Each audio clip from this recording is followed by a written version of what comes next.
Tonight, an update in the months-long investigation into the death of a Western Michigan University student.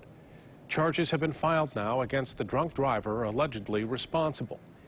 News 8's David Horak's been following this story for us, and he joins us live from our Kalamazoo studio tonight. David?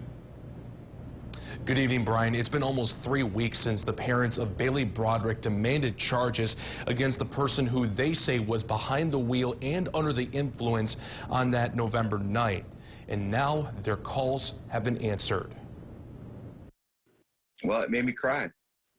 You know, just some closure at that point, I think. But, you know, I got all choked up, and it was just finally something, you know, something. The news came 168 days after 19-year-old Bailey Broderick was hit and killed by an alleged drunk driver while crossing a street near Western Michigan University's campus.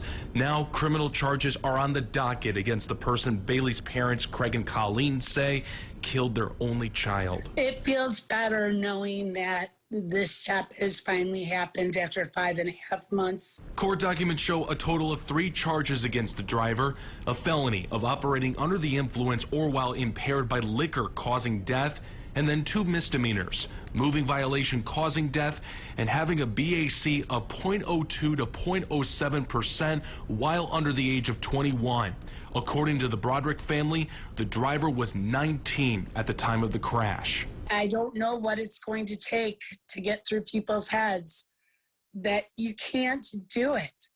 You can't risk other people's lives. If you care at all about humanity, please don't risk anyone's life. Bailey's parents tell us the suspect was supposed to be a designated driver that November night.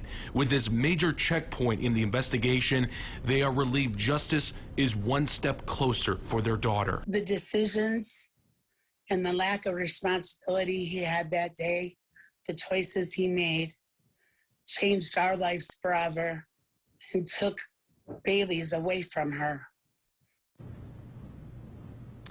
And Bailey's parents told me that they are also grateful for the prosecutor's office's actions leading up to last night. They told me that if the suspect is found guilty of the felony, he could face up to 15 years in prison. And full disclosure, we are not naming the suspect until he is formally arraigned in court, which could happen sometime this week. Live inside of our Kalamazoo studio, David Horak, News 8.